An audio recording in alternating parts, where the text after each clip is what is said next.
这个治病官兵有一个是台南人，17号的下晡到成功大学光复校区去拍篮球，当时有7个篮球队的队员拄好咧练球，这7个队员马上居家隔离，但是过无偌久，发现这队员并无接触到确诊者，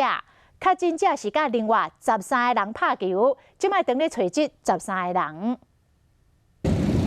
透早成功大学光复校区篮球场开始消毒，因为根据卫生局疫调，海军确诊官兵17有去篮球场拍球，一直到暗时7点，校方立即接到消息，第一时间以为有接触的是，后来7名篮球队队员要求伊居家隔离，过无偌久，发现摸唔到对象啊。5点开始就陆续有4批人进去跟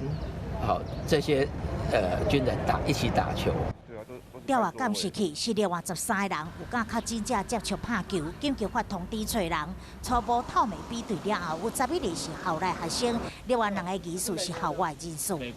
那到今天早上，刚刚总共有11位同学回报。卫生局嘛对早确诊，另外为着确保师生的安全，台南市宣布23开始，校方全面禁止对外开放。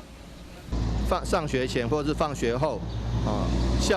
校内的任何处所、户外的处所或是室内的处所都一律管制。确诊案例形成，互阮不平静的台南瞬间提升社区传染的风险。每地市长希望习惯来运动的民众，为着防疫会当体谅配合。